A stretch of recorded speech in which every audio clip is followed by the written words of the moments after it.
All right, we're live again today. It is Wednesday, yet again, 6 o'clock. Every single Wednesday, I go live here on the channel to talk about things that are really relevant to what's going on in Utah. And today, I've got some good things I'm going to be talking about.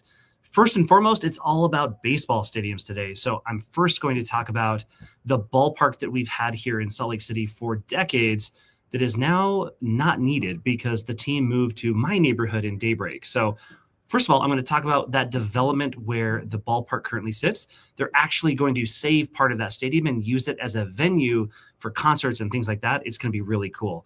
Then we're going to talk a little bit about the new ballpark in Daybreak for our AAA baseball team in the Salt Lake Bees, which is the affiliate for the Los Angeles Angels in the AAA system. Then we're going to move north back into Salt Lake City and talk about the big thing, the thing that's huge here in Salt Lake City, and that is the development of the Power District, along with the potential or the likelihood of a Major League Baseball stadium. I believe that it's going to happen. I don't know if everybody believes that, but I think that we've got probably about a 75% chance, and I'm going to talk to that and more and the reasons why I believe we have a pretty good chance of seeing this happen. Overall, though, it's not just about baseball, and this isn't just about people that are moving to Utah. It's relevant to people who live here already because these developments still impact how we enjoy our city and enjoy our lifestyle here. And there's a lot more to this than just baseball stadiums. So first and foremost, I want to talk about, baseball is my favorite sport. So of course I'm talking about those things, not necessarily because it's a selfish reason, but it's relevant to the developments that are happening in Utah. And with those anchor tenants in a new baseball stadium, it spurs so much more new growth. For example, in Daybreak in my community, where they built a new baseball stadium and finished it just in time for this baseball season this past summer, it's spurred the growth of a concert venue and a bowling alley and a movie theater and many restaurants. So all of this stuff is coming and happening all at once. So I think that's a relevant thing to talk about because it's impacting all of the things around the stadium because that kind of acts like the anchor tenant, so to speak. And it spurs so much more growth because of it. Now, again, selfishly, as I grew up here in Salt Lake City, I grew up playing baseball. Baseball is my favorite sport. And I really honestly would say that I fell in love with baseball when I was 10 years old and playing Little League baseball for multiple years at that point and watched the only team that we got to watch here in Utah, which was, for the most part, it was the Los Angeles Dodgers. And so I grew up watching the Dodgers play because that was the team that we had closest to us that we could actually watch because at the time we didn't have the Colorado Rockies or the Arizona Diamondbacks. So I watched Dodger games growing up. And then when I was 10 years old in 1988, the Dodgers won the World Series. And I got to watch Kirk Gibson hit that amazing hit in game one to win game one. But it kind of comes full circle because now my own son is 10 years old watching the very same thing happen last year when the Dodgers won the World Series against the Yankees and again this year. And so if you haven't watched the World Series in the last couple of years, it's been really exciting, especially this year. This was the craziest World Series I've ever seen, the most dramatic endings, and it went all the way to the wire. And it came down to less than inches of saving the game and saving the series. So it was really exciting. And for that reason, I wanted to time this particular topic to talk about these things because they are happening here in Utah. And Utah has become what I would definitely consider a mecca for sports. It's definitely a very strong sports city. Anytime we have any team of any kind, whether it be Real Salt Lake in the MLS for our professional soccer team, or it comes to college sports or the Utah Jazz, and now the new NHL hockey team in the Utah Mammoth, there's incredible support here. Unlike any other city that I've seen, especially given our smaller market size. And on paper, we're typically looked at as a small market because Salt Lake City is a small city in terms of population. And when you look at the metropolitan area, it's only 1.28 million people. But when you factor in all of the other factors that come into it in terms of our TV market, as well as the three metropolitan areas that typically just get overlooked, but they really do just blend together here along the Wasatch Front, all of these people, basically 2.5 million people, feed into Salt Lake City within about a 45-minute drive, maybe an hour drive, to go to these games and to attend these events and concerts and things like that. And because of that, Salt Lake City is attracting a lot of these things that I feel like really places Salt Lake City in a position where it feels like it's punching above its weight class, if that makes sense. So All in all, I'm selfishly talking a little bit about baseball today, but it's not about baseball. It's about the development that it brings with it and how that impacts our way of life here. And what I have found is that so many locals, especially those that have lived here their entire lives, are truly interested in these major developments that are happening. So that's why I like to talk about them here on the channel. So I want to share my screen and kind of kick off talking first and foremost about, we're going to work our way up from the stadium that once was, that will be repurposed, to the new AAA baseball stadium in Daybreak. But we're going to spend the majority of our time talking about the Power District and what's happening with our Major League Baseball stadium. So first, let's move right on in here to this screen. In fact, I'm going to make it full screen. And first and foremost, this is the old ballpark that's been in Salt Lake City for quite some time. It's known as Smith's Ballpark. But when I was a kid, it was sponsored by other companies, and it used to be home to the Salt Lake Trappers, and now it's the Salt Lake Bees. And they've gone through many iterations of the AAA baseball team here. But this is an image of that stadium, and it had a great backdrop in the Wasatch Mountains in the distance. Just a wonderful place to see games and fireworks, especially on a Friday night. But that stadium is now being repurposed, and you can see as I scroll up here, this is an image or a rendering of what is to come in this particular district. You can see where, in fact, let me see if I can make this a little bit bigger. I guess it's not going to work on this particular website, but you can see this redevelopment in the entire region, and they're tearing down the majority of the stadium, but they're keeping one side of it right here. And they're keeping this so that they have a venue that can really act as almost like an amphitheater or a concert venue, so to speak. And I think that's really cool. It's definitely a creative way to utilize the space and give it a new life.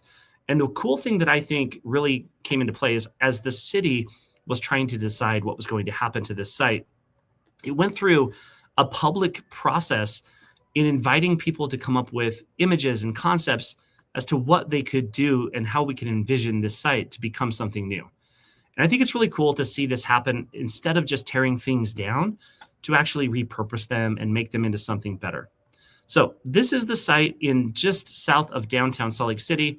And if I zoom in, if I share this other screen and show this map to you, here we have downtown Salt Lake City, and the ballpark where the Salt Lake Bees played forever is just about 13 blocks from the center of the city, south of downtown Salt Lake City right here. And this redevelopment is happening on this particular parcel here where the stadium currently sits, as well as this big parking lot and across the street over here. So all of this is getting repurposed, and it's going to have a library. It's going to have other things. It's going to be the hub of this particular neighborhood that gives it that walkability factor, easy access to light rail stations just down the street. It's really going to have a good vibe when it's all built out. It's absolutely going to transform this area. And for those that actually came to Salt Lake Bees games in recent years, you'll know that that's going to be a welcome change, because the area in general just feels a little tired, so to speak. But I think it's going to be a good thing for the south portion of downtown Salt Lake City. So that's what's happening with the old stadium. So what's next? Well, here we are. This is the new stadium in Daybreak. Now, this image is approaching, it's almost a year old. This is actually shot early this year, and the stadium was being completed right in this image. You can see the cranes in the background, and today this looks much different. In fact, this out of right field here, you have a large 5-story apartment complex and building and commercial properties and restaurants and concert venue and bowling alley and movie theater. You have all this stuff that's at completion or nearing completion just during this year alone. So this particular stadium is fun. It's actually about 20 houses away from my house, so I can walk down the street and go see a game or go to a movie or hit one of the local restaurants. And one of the cool things that I think of when I think of these developments is it really anchors the people in the community to that spot. And again, it's not about baseball. It's, the other things that happen because of it. It's the concert venue and the fact that they do a summer concert series every weekend here in the community. And it's the restaurants that are coming. And recently it was announced that the #1 Mexican restaurant in Utah, the Red Iguana, is actually putting another location right here at the ballpark. And it's not going to be inside the stadium. So you don't have to go to a game to actually eat at the restaurant. It's going to be outside of the stadium with the other new restaurants that are coming. And I think that's really, really exciting. I love to see this stuff happen, especially out in the suburbs, because it's been quite some time. We've kind of dealt with the chain restaurants for so long, and it's nice to see a lot of that local flair and those really popular restaurants or even new restaurants really pop up and make this place pretty awesome. So again, this is Daybreak, and this is the stadium that is now the home of the Salt Lake Bees, and it's within a short walk of my house. And if I haven't shared before, I will share in future videos. I've got a lot of drone footage of this particular stadium and the development as a whole and the progress that's being made there. So I'll be showing that in future videos as well. But to move on, the real thing that most people are super curious about is not this small stadium. It's the big stuff. So the big kahuna, so to speak, is right here. And this is the site for the new Major League Baseball stadium. You can see that stadium right here in the screen, and its proximity to downtown Salt Lake City, as well as the Utah State Fairgrounds here to the north. But this is the big development. And if I scroll through these renderings here, in fact, let me go back just a little bit. I'm going to go here first. This really gives and highlights some, gives you some good direction as to where this is located. And all of this is actually super close to each other. In fact, if I come back to Google Maps and go right into Salt Lake City, you can see we're only talking about this short little stretch between downtown Salt Lake City here to the right, the Salt Lake City International Airport to the left here. It's this region right here in the middle that is the power district. And everything you see on my screen here is what is becoming the new power district and will be completely redeveloped. So this little infographic here kind of shares, here's the positioning directly in between the Salt Lake City International Airport and downtown Salt Lake City, with the University of Utah to the east, and this power district sits right there in the middle. And I think that this is probably one of the best possible locations for a stadium like this, simply because of infrastructure and transportation. These green dots, these roads that you see, those are all freeways. Those are the major freeways that run through Salt Lake City. We can see I-15 running right here adjacent to downtown Salt Lake City. And then this freeway coming out of Salt Lake City is I-80 that runs all the way from California to the East Coast. And that is, obviously, that's what's given Salt Lake City the nickname, the Crossroads of the West. It really is a central hub in the West in terms of easy access, whether it be on the ground or in the air, to other major cities and metropolitan areas around the Western United States. We're kind of centrally located for that reason. But you have I-80, I-15, but then you have I-215 right here. This is our belt route that runs all the way through the city and wraps around back up to I-80 and Salt Lake City to the east. But then out here to the west, we also have Bangerter Highway, which is being converted to a freeway. And just outside of this shot, we have the new freeway in the Mountain View corridor. So all of our major freeways are converging to one area, and I think that's amazing. Now, the other thing is this yellow dotted line that you see is actually the light rail system. So that light rail train comes all the way into downtown Salt Lake City. It gets you around downtown Salt Lake City, as well as up to the University of Utah and out to the airport, and it runs right next to the ballpark. How could we plan that even any better than it already is? It's amazing. So as we kind of look through this ballpark, here's a really good image, just overhead showing the entire region. I think my favorite part about it is the fact that out to the right of right field, they've kept these smokestacks from the power plant that once operated here. So as you stand or sit in that stadium, you'll look out to the right over right field, and you'll see those smokestacks. And you'll look over left field, and you'll see the skyline of downtown Salt Lake City. And right there, looking out over center field, you'll see the broadest point, the largest peaks of the Wasatch Mountain Range. And I can't think of many places in Major League Baseball where they will have a better view than that. And obviously, when it comes to baseball, these things are important. These are all factors into what makes for a great experience at a baseball game, because if you're into baseball, it's not just about the game itself. It's also about the experience and the ambiance And so that's why so many people make it a point to travel the country and to visit every single ballpark. Now, so to talk about where this is currently at, they just broke ground just a few weeks ago on this development. So they're already building, but I want to kind of give an update in terms of everything that's happening with the power district, and knowing we're already to the point where everything has already passed through the state legislative sessions a couple of years ago to provide some additional funding up to $900 million worth to make this development happening. But the bulk of it is coming from a private company in the Larry H. Miller Group, or the Larry H. Miller Company. There's actually one of my favorite YouTubers his name is Brodie Brazil. He talks about sports, and he talks about these expansions and relocations. And he's talked pretty extensively about the potential of Utah getting this team. He's also talked at length about our other sports acquisition in the NHL team in the Utah Mammoth, where we took the team from Arizona. If you're from Arizona, don't hate us. It wasn't me, but let's be honest, you weren't providing a home for the Arizona Coyotes anyway. Hopefully you get another team in the future.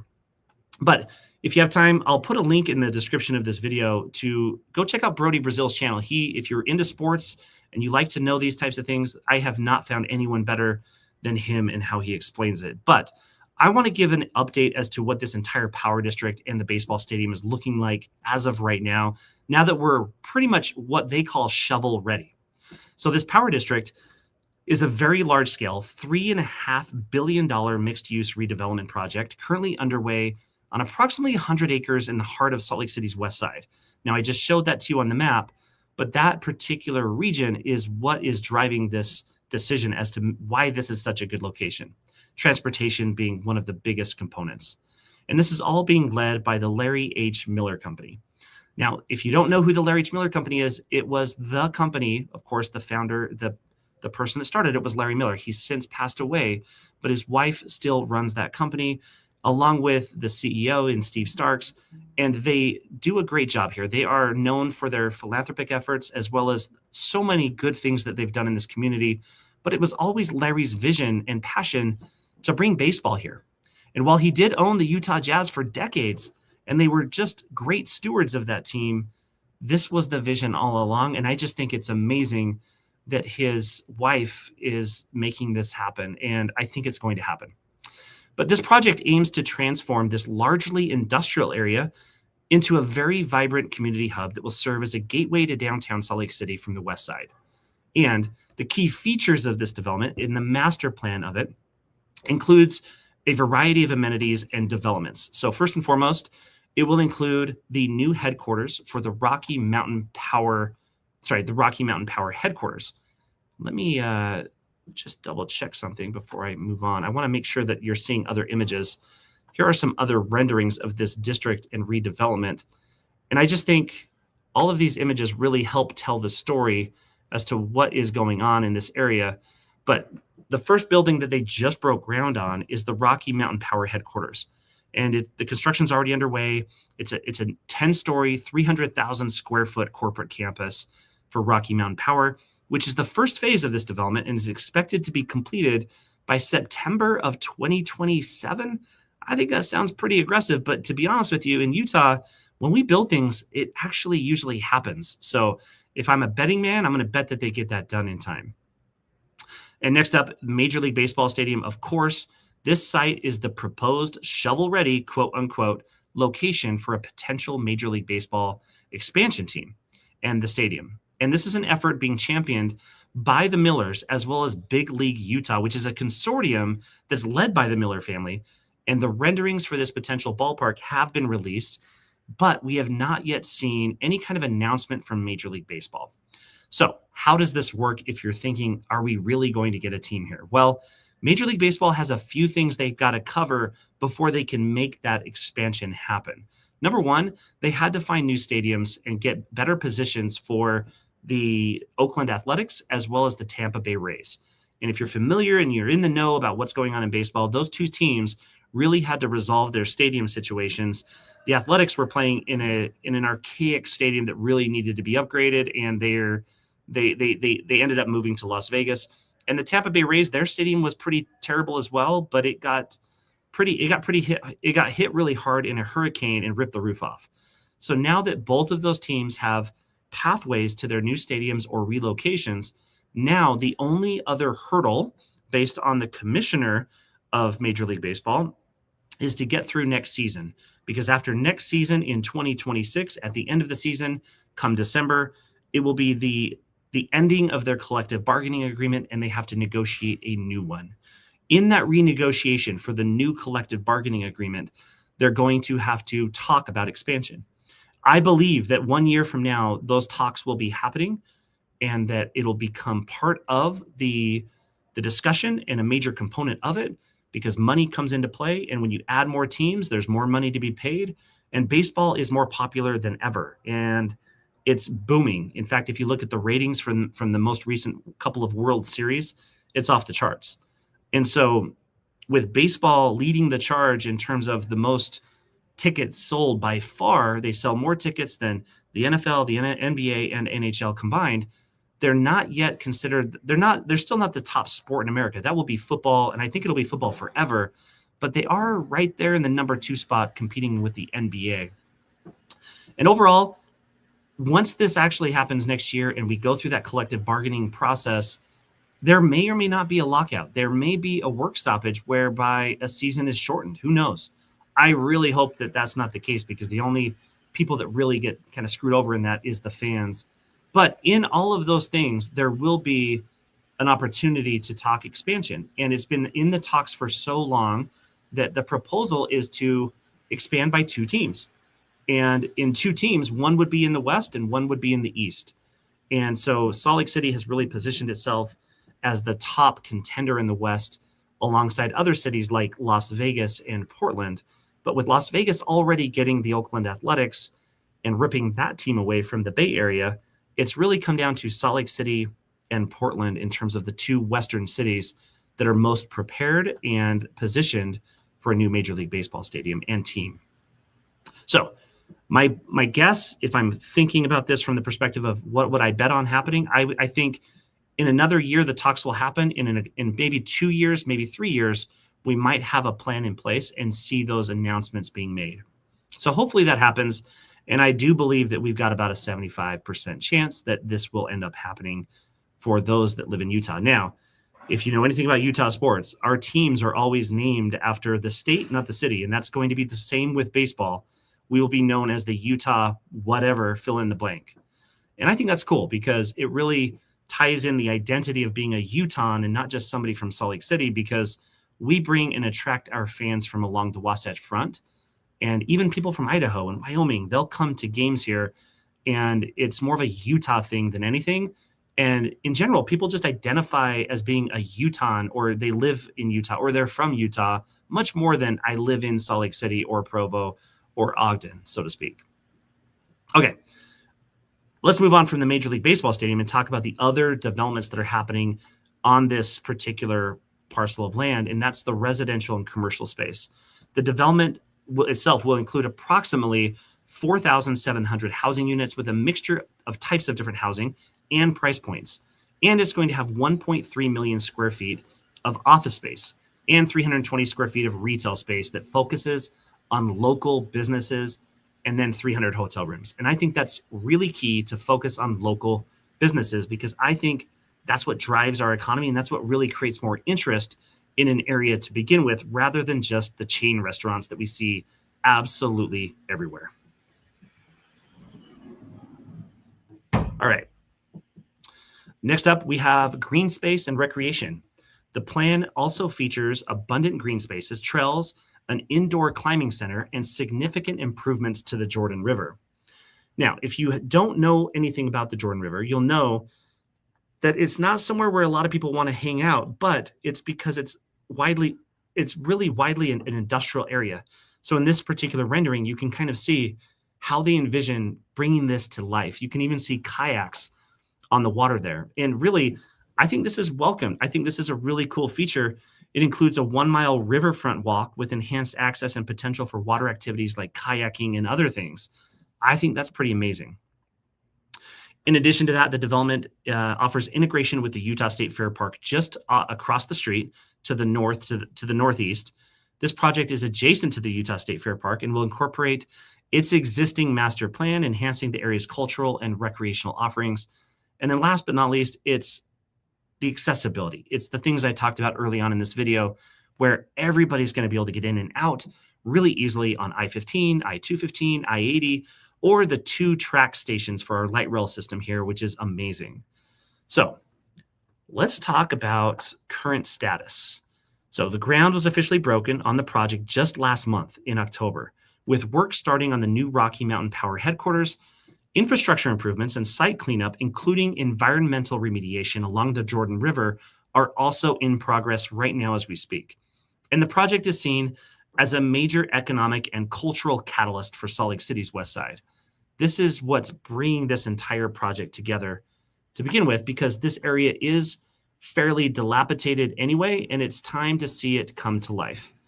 And I believe that as we progress in our growth here throughout the state, we're noticing that more and more people are okay with these things happening.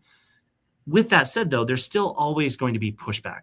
There's always people that are against this growth and change, and that's completely reasonable to expect as well, because not everybody is going to be all for every plan. In fact, it's absolutely impossible to get everybody on board with anything, it seems like.